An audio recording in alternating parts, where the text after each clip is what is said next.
श्री राम जय जय राम। अहंकार के समान चित्त और मन भी सुख हेतु नहीं है, किंतु दुख हेतु ही है, ऐसा कहते हैं। श्री रामचंद्र जी ने कहा, हे मुनिवर, 16वां सर्ग, हे मुनिवर, महापुरुष की सेवा मुक्ति का द्वार है, ऐसा वचन है। इसलिए सज्जनों मुमुक्षुओं द्वारा अवश्य करणीय महात्माओं की सेवा के बिना काम आदि दोष से चित्त शिथिलता को, चंचलता को अर्थात पुरुषार्थ साधन में अपटुता को प्राप्त होता है। चंचल चित्त वायु प्रवाह में पतित मयूर की पूंछ की अग्रभाग की नाई स्थिर नहीं रहता, इधर उधर घूमता रहता है। मन भी प्राण वायु के अधीन और चंचल है, ऐसा आगे कहेंगे। श्री राम वचन दोषै जर्जरतां याति सत्कार्यादार्य सेवनात् बातांत बिच्छल बच्चे पिच्छलव बच्चे तस्थलति चंचलम। श्री राम ने कहा, सत्कार्य और आर्यजनों की सेवा न करने से वायु के वेग से पड़ी मयूर की पूंछ के अग्रभाग की चंचलता के समान चित्त चंचल होता है और दोषों के द्वारा शिथिलता अर्थात पुरुषार्थ साधन में अग्रसर नहीं होता। गांव में कुत्ते के समान व्यग्रता के साथ इधर उधर दूर से व्यर्थ ही दौड़ता रहता है, अर्थात तृष्णा की पूर्ति जीवन की दौड़ धूप में समाप्त हो जाती है। अत्यंत व्याकुल चित्त युक्त और अयुक्त विचार के बिना इधर उधर दूर से भी दूर प्रतिष्ठ ग्राम में कुत्ते की नाई घूमता है, कहीं पर भी अपनी पूर्ति के उपाय को न पाकर दीनहीन बना रहता है। अर्थात जैसे कुत्ते अपनी उदर की पूर्ति के लिए व्यग्र चित्त होकर ग्राम में दूर से भी दूर तक प्रदेश में घूमते हैं, वैसे दोषों से तुष्ट चित्त वाले व्यक्ति भी वृथा इधर उधर घूमते हैं, अविष्ट वस्तु न पाकर दीनहीन बने रहते हैं।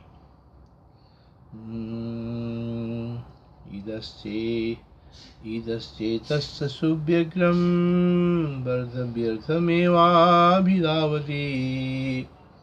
दूरादूरतरं दीनं ग्रामे कौलेयको यथा। ईतस्येतस्य सुव्यग्रं व्यर्थमेवाभिधावति दूरादूरतरं दीनं ग्रामे कौलिको यथा। पहले तो उससे कहीं पर कुछ मिलता ही नहीं, कदाचित दैवयोग से प्रचुर धन प्राप्त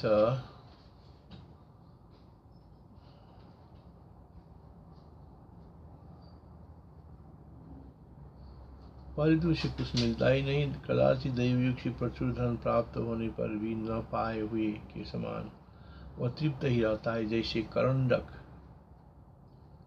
करंडक बांस या बेत से बना हुआ पात्र जल से नहीं भरता, वैसे ही अंतस्करण भी पूर्ण नहीं होता।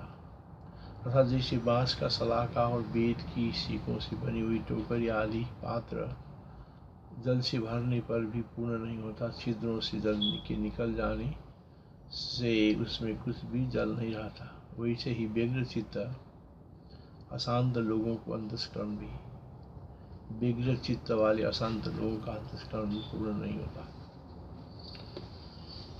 जैसे बांस की बेत की सलाखा से रचित सास वस्त्र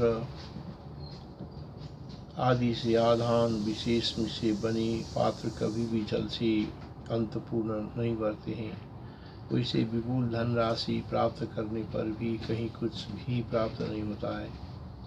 अर्थात बेत आदि की टोकरी में जल नहीं टिक सकता है, इसलिए अंतस्थ रिक्त ही रहेगा। वैसे ही धन से अंतस्करण की अशांति दूर होकर शांति नहीं पा सकती है। न प्राप्नोति कोचित् किंचित् प्राप्तिरपि महाधनै न प्राप्नोति कोचित् किंचित् प्राप्तैरपि महाधनै नान्त सम्पूर्णतामिति करण्डक इवाम्बुवि। हे मुनि, अपने सजातीय मृग समूह से अलग जाल में आबद्ध मृग जैसे कभी भी सुखी नहीं होता है, वैसे ही मन सदा शून्य रहता है और परम शांति को प्राप्त नहीं करता है। हे मुनि, अपने सजातीय मृग समूह से अलग जाल में आबद्ध मृग जैसे कभी भी सुखी नहीं होता है, वैसे ही मन सदा शून्य रहता है और परम शांति को प्राप्त नहीं करता। नित्यमेव मुनि शून्यं कदा सा बागुरावृतं न मनो निर्वृते याति मृगो युथादिवच्युत। जैसे अपने सजातीय के झुंड से बिछड़ा हुआ एवं बंधन में पड़ा हुआ मृग सुख को प्राप्त नहीं होता, वैसे ही सब प्रकार से शून्य स्वाद मिथ्या नित्य दुराशा रूपी रज्जु से विस्तृत मन कभी सुख को प्राप्त नहीं होता। नित्यमेव मुनि शून्यम कदा सा बागुरावृतम न मनो निर्वृति यान्ति मृगो युतादिवच्युत। हे मुनि, तरंगों के समान चंचल वृत्ति को धारण कर रहा मेरा मन स्थूल और सूक्ष्म अवयवों की छेद के सिवाय एक क्षण के लिए भी अपने स्थान पर स्थिरता को प्राप्त नहीं होता। विषयों के अनुसंधान से विविध क्षोभ को प्राप्त हुआ मेरा मन मतन काल में मंदराचल के आघात से उच्छलित क्षीर सागर के जल के समान दसों दिशाओं में दौड़ता है, किंतु सुख कहीं पर भी नहीं पाता। हे मुनि, तरंगों के समान चंचल वृत्ति को धारण कर रहा मेरा मन स्थूल और सूक्ष्म अवयवों के छेद के सिवाय एक क्षण के लिए भी अपने स्थान पर स्थिरता को प्राप्त नहीं होता। विषयों के अनुसंधान से विविध क्षोभ को प्राप्त हुआ मेरा मन मतन काल में मंदराचल के आघात से उच्छलित क्षीर सागर के जल के समान दसों दिशाओं में दौड़ता है, किंतु सुख कहीं पर भी नहीं पाता। तरंगा के समान चंचल वृत्ति को धारण करता हुआ मेरा चित्त स्थूल अवयवों से विभक्त व्यवधान रूप आलूनता और सूक्ष्म तत्वों का व्यवधान रूपी शीर्णता को छोड़कर क्षण भर भी हृदय में शांति को प्राप्त नहीं करता है। मंदराचल के मंथन के सदृश समुद्र के जल के समान मनन अर्थात तर्क से विक्षुब्ध मन दसों दिशाओं में दौड़ता रहता है। तरंग तरलाम वृत्ति दददालून शीर्णदाम परित्यज्य क्षणमभिहृदये याति न स्थितिं मनो मनन विक्षुब्धं दिशो दश विधावली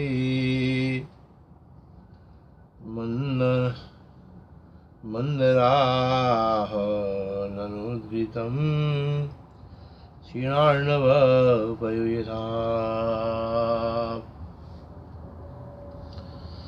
हे मुनि, तरंग के समान चंचल वृत्ति को धारण कर रहा मेरा मन स्थूल और सूक्ष्म अवयवों के छेद के सिवाय एक क्षण के लिए भी अपने स्थान पर स्थिरता को प्राप्त नहीं होता। विषयों के अनुसंधान से विविध क्षोभ को प्राप्त हुआ मेरा मन मथन काल में मंदराचल के आघात से उच्छलित क्षीर सागर के जल के समान दसों दिशाओं में दौड़ता है, किंतु सुख कहीं पर भी नहीं पाता। तरंग तरणाम वृत्ति दददालून शीर्णदाम परित्यज्य क्षणमपि याति न स्थितिं मनो मनन विक्षुब्धं दशो दिशो दश विदायति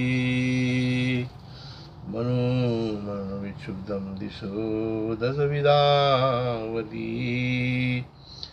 मंदराहननो दूतं शिरार्णव भयो राम। श्री राम जय जय राम। ब्रह्मन मन रूपी हरि नरक के परवाह न कर, भोग रूपी दुख के तिनकों की अभिलाषा से युक्त होकर तीव्र वेग से बहुत दूर तक दौड़ता है। अर्थात जैसे मृग गर्त में गिरने की चिंता न कर, दुख को तिनकों के लोभ से वेग के साथ बहुत दूर तक दौड़ता है, वैसे ही मेरा मन नरक पतन का भय छोड़कर भोग लाभ की आशा से बहुत दूर तक दौड़ता है।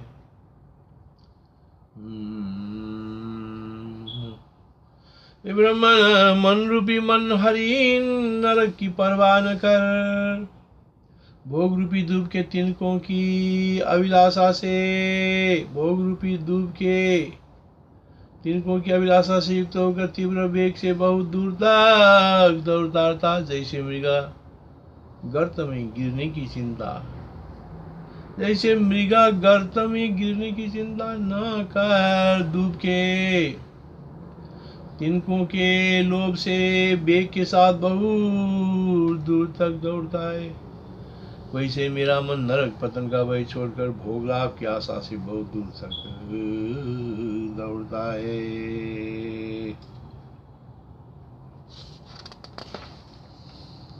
हे ब्रह्मन, भोग रूपी दुर्वार अंकुर की अभिलाषा करता हुआ गर्त में पतन कर चिंता से विमुक्त होता है। हुआ मन रूपी मृग दूर अनवर दौड़ता रहता है। भूवि दुर्वांकर की अभिलाषा करता हुआ गर्त में पतन कर चिंता से विमुक्त होता हुआ मन रूपी मृग दूर अनवर दौड़ता रहता है।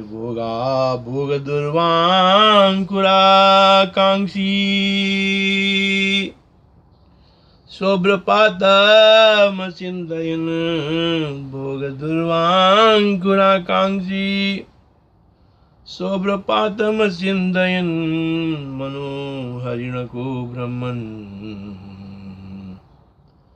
दूर विपरीतावती। भोग दुर्वांकुराकांक्षी शोभ्रपातम चिंतयन्, मनोहरिण को ब्रह्मण दूरम विपरीतावली। जैसे समुद्र अपनी चंचलता का त्याग नहीं करता, वैसे ही चिंता आसक्त और चंचल स्वभाव मेरा मन भी स्थूल और सूक्ष्म अवयवों के विनाश का त्याग नहीं करता। जैसे समुद्र अपनी चंचलता को त्याग नहीं करता, वैसे ही चिंता आसक्त और चंचल स्वभाव मेरा मन भी स्थूल और सूक्ष्म अवयवों के विनाश का त्याग नहीं करता। जैसे समुद्र अपनी चंचलता का त्याग नहीं करता, वैसे ही चिंता आसक्त और चंचल स्वभाव मेरा मन भी स्थूल और सूक्ष्म अवयवों के विनाश सूक्ष्म स्थूल और सूक्ष्म विनाश का त्याग नहीं करता।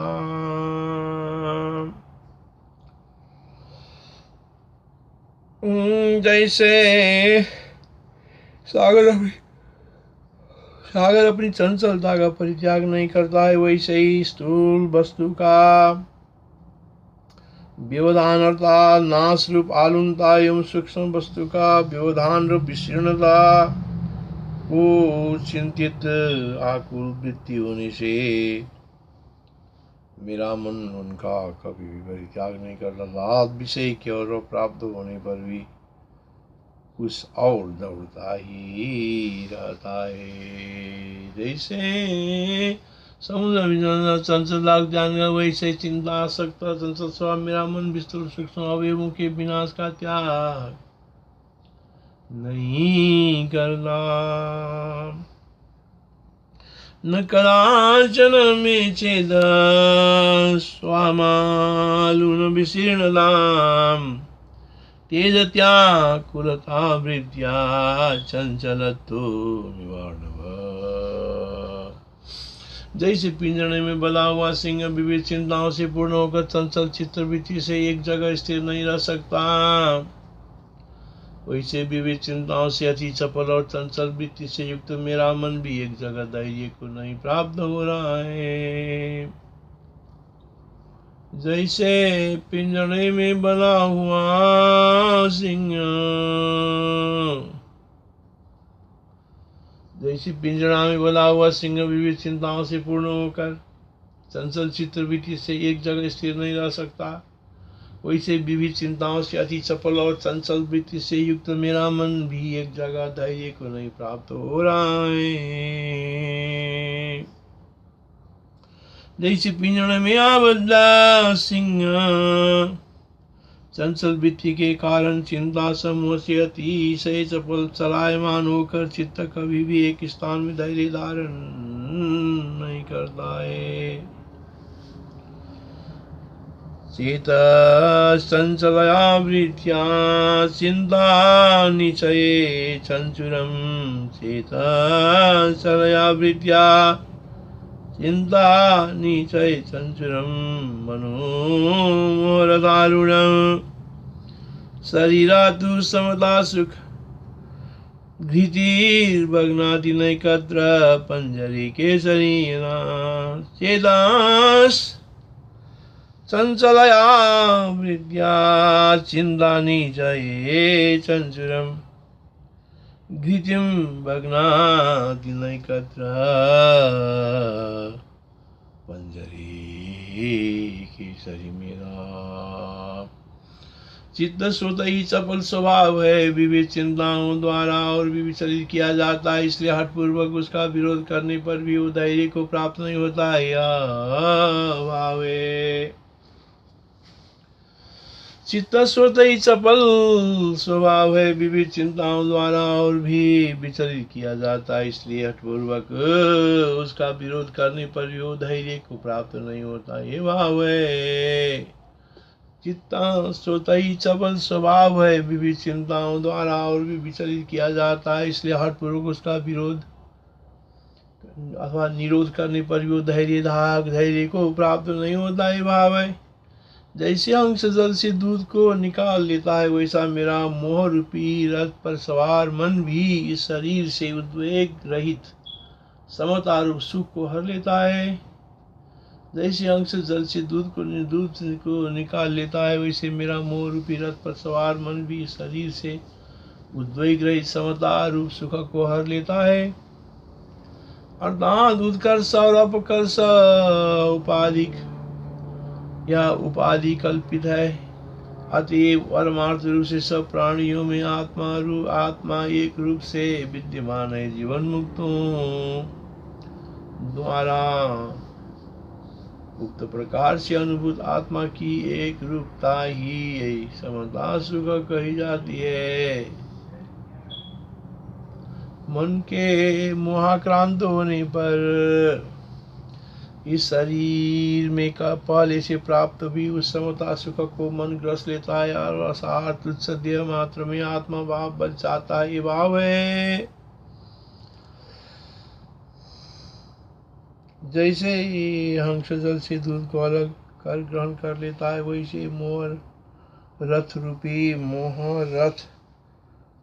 अधरूपी मनोरथ अथवा मनोरथ रूपी रथ पर आरूढ़ मन शरीर मात्र में आत्मभाव के कारण समता सुख प्राणी मात्र में आत्म भावना को बिना उद्वेग के हरण कर लेता है।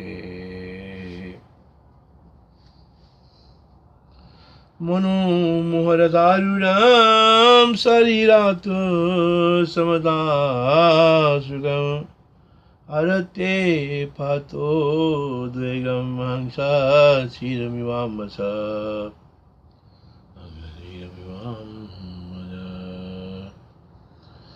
ये मुनिनायक चित्त की आत्मा विमुख वृत्तियां स्वभाव विविध द्वैत विषयों में आसक्ति कल्पना रूप सैया पर सोई हुई है। वे बोध देने वाले शास्त्र आचार्य के उपदेश के बिना केवल अपनी बुद्धि से किए गए 1000 बार के विचार से भी नहीं जगते।